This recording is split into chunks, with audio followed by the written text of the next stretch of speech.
Good morning everyone. So atin na muling pag-aaralan ang the book of Jesus' name above all names. It's January 5, entitled Judge of All. So atin po, at samahan niyo po ako na atin po itong pag-aralan. Sabi sa Matthew 22 verse 14, "For many are called, but few are chosen." Sa key text pa lang, halos lahat ng tao tinawagan. Bakit kakaunti ang pinili? Dahil kakaunti lang din ang tumugon. When the householder went to the market and found men unhired, he said, "Why stand ye here all the day idle?" And the reply was, "Because no man hath hired us. None of those called later in the day were there in the morning. They had not refused the call. Those who refuse and afterward repent, do well to repent, but it is not safe to trifle with the first call of mercy." So dito, mapapansin natin na yung mga tinawag ng huli sa araw ay wala roon noong umaga. Sa panahon na ito, hindi nila tinanggihan ang paanyaya. Yaong mga tumatanggi at nagsisisi, pagkatapos ay mabuti ngang magsisi, ngunit hindi ligtas na paglaruan o pagwalang bahala ang unang tawag ng awa. Mga kapatid, ang ating pag-aaral ngayon, napakadaming tinawag. Bakit kakaunti lang ang pinili? Ako, ikaw, tinatawag tayo ng Panginoon. At not sure kung ikaw ba ay pipiliin kapag tayo ay tumugon sa panawagan. Tayo ay pipiliin, mga kapatid. Kaya, sa story na ito, may isang may-ari ng bahay pumunta sa pamilihan na nakatagpo ng mga taong walang inuupahan. Sabi niya, "Bakit kayo nakatayo rito? Buong araw na walang ginagawa." At ang kanilang sagot ay, "Sapagkat walang kumuha sa amin." So, maraming mga tinatawagan. Kakaunti lang ang tumugon sa panawagan. Kahit na itong taong to ay hindi siya, ang mga tao na tinawagan ay sila ay tumugon, ay hindi sila napili. Bakit kaya? Dahil tayo ay susubukin. Gaya ng panahon natin ngayon o gaya ng darating na panahon na ang Panginoon ay pipiliin niya tayo. Ang tanong, pipiliin niya ba talaga tayo? Ang tanong din ay, pinili ba natin siya sa ating pag-aaral, sa ating mga gawain, sa lahat ng ating mga sinasabi, sa ating mga iniisip? Naluluwalhati po ba natin ang ating Panginoon sa lahat ng oras? Kaya wag po nating ipawalang bahala ang unang tawag ng pagsisisi. The Lord requires that sacred fire be used in His service. We are to bear the message of the divine householder to our fellow human beings. This will impress hearts, and whatever part of the Lord's vineyard men and women are working, they need closely to examine their own hearts. So, nais ng Panginoon na yung banal na nagniningas sa ating puso, yung banal na kapangyarihan ng banal na Espiritu, ay gamitin sa kanyang paglilingkod. Dapat nating dalhin ang mensahe ng banal na katotohanan sa bawat taong naninirahan sa mundong ito, sa bawat taong ating nasasalamuha. Ito ang mag-iiwan sa kanila ng malalim na impresyon sa kanilang mga puso. At ano man yung parte natin sa gawain ng Panginoon, nawa maging tapat tayong gumawa dito. Kailangan nating masusing suriin ang ating mga sariling mga puso. Kung tayo po ba ay tapat sa tungkulin na pinapagawa sa atin ng Panginoon.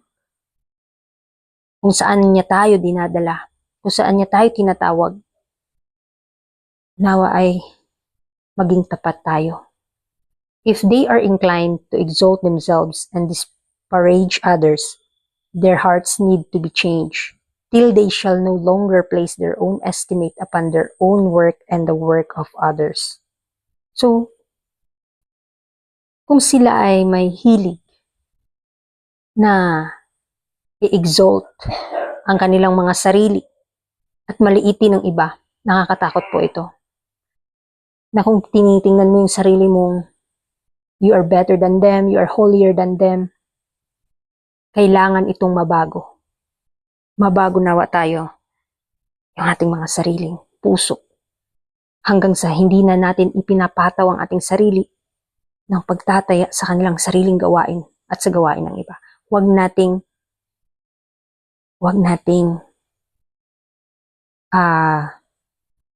i-compare ang ating nagawa sa iba. Gawa tayo para sa Panginoon, hindi para sa iba, hindi para sa sarili natin, hindi para sa ibang tao, kundi para sa Panginoon, mga kapatid. We need a spirit of love and of true dependence upon God. When we have implicit faith in Him who is truth, we shall realize that worry and anxiety are unnecessary.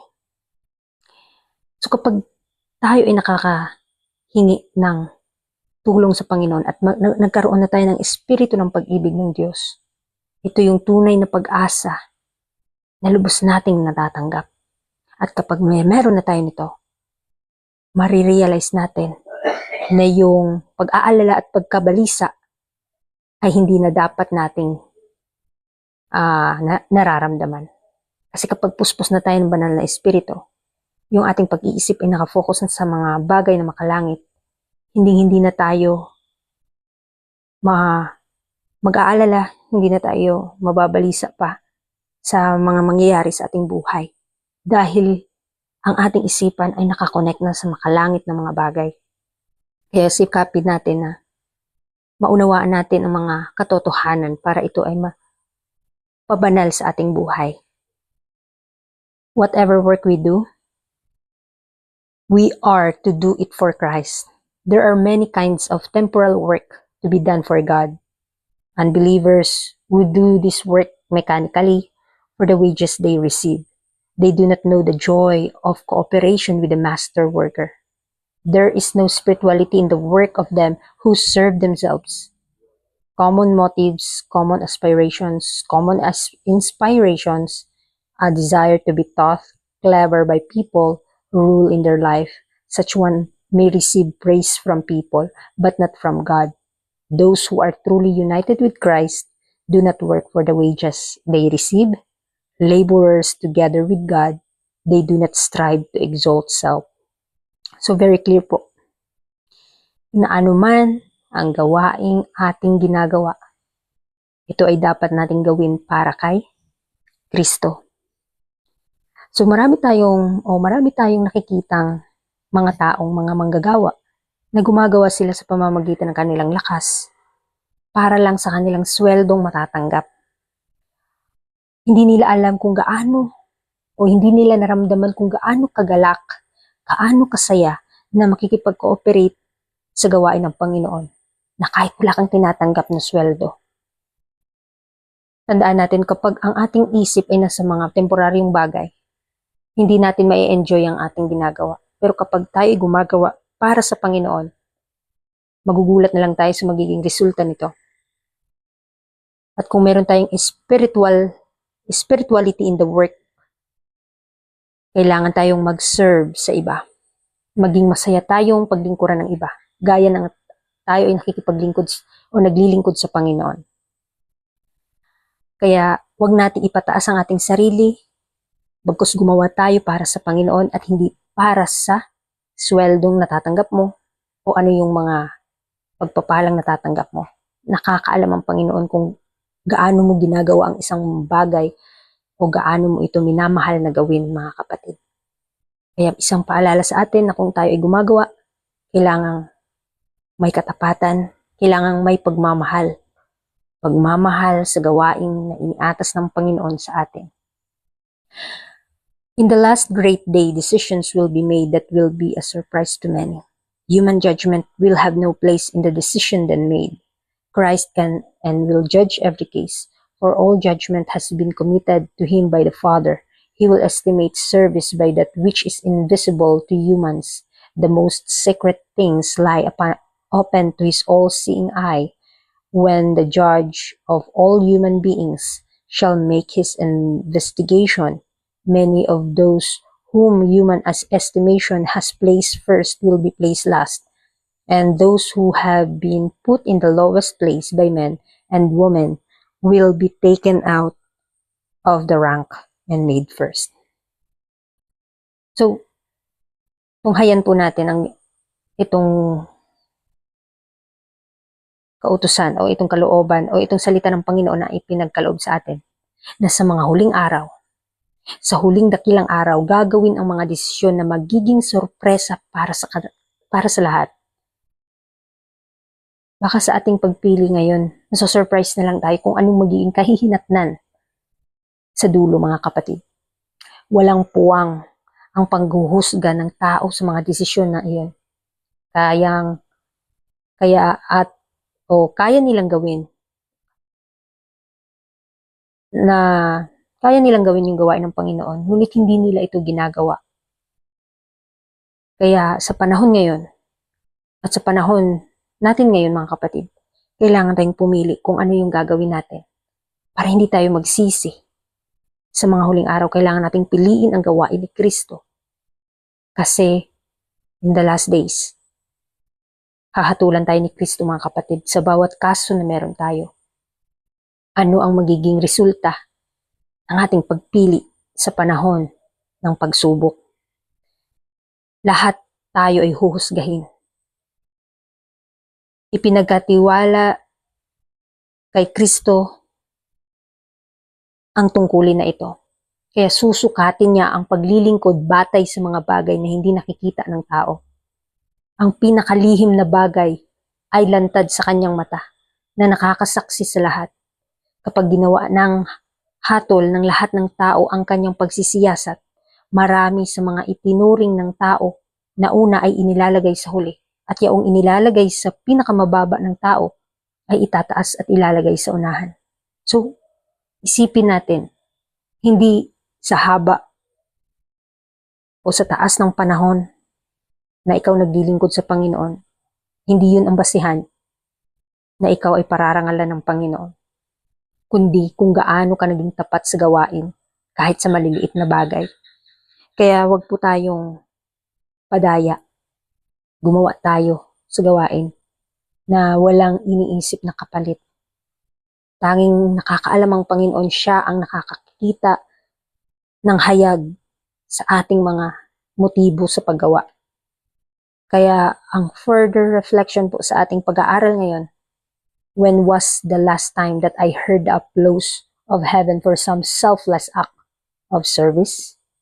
So, gaano sa panahon na tayo naglilingkod sa Panginoon, na tayo naglilingkod sa langit, nakikita ng buong langit yung ating mga sarili. Gumagawa po ba tayo na hindi nakikita yung sarili? We need to die daily, mga kapatid. Dahil yung carnal heart natin, ang carnal mind ay hindi sasang-ayon sa kalooban ng Panginoon. Kaya kailangan tayong mamatay araw-araw at mabuhay sa paglilingkod sa Panginoon, mabuhay sa spiritual na buhay. Kaya kailangan sa buhay natin ay makita yung karakter ni Kristo. Ihingi natin ito, pagsikapan natin ito. Hindi ito ngayon lang, kundi habang tumatagal ka, it's a lifetime process. Kung gaano tayo naghihintay sa Panginoon, nananabik sa kanyang pagparito. Nawa ang ating paglilingkod ay may pag-ibig na hindi mo maipaliwanag. Ipahayag mo yung katotohanan na maipakita sa iyong buhay yung karakter ni Kristo. Yung sinasabing selfless act of service. Ito yung nais natin na makamit. Kaya mga kapatid, sa umagang ito, nawa atin pong pagmuni-munihan ang buhay ng ating Panginoon, kung paano siya nabuhay dito sa mundo. At magiging judges o magiging judge na siya in the last day. Ano ang hatol niya sa atin? Kaya sa ngayon pa lang, piliin natin yung maglingkod sa Kanya, tutulungan niya tayo, hindi niya tayo pababayaan hanggang sa Kanyang pagparito. tayo ay uhubugin yung karakter niya sa atin. Ito yung ninanais natin, atin makakamit. Huwag tayong panghinaan at atin itong ipanalangin na ating makamit at sa tulong ng Panginoon, ibibigay niya ito sa atin, yung karakter niya, para tayo magiging katanggap-tanggap sa kanyang paglilingkod. Kaya purihin ang Panginoon and good morning.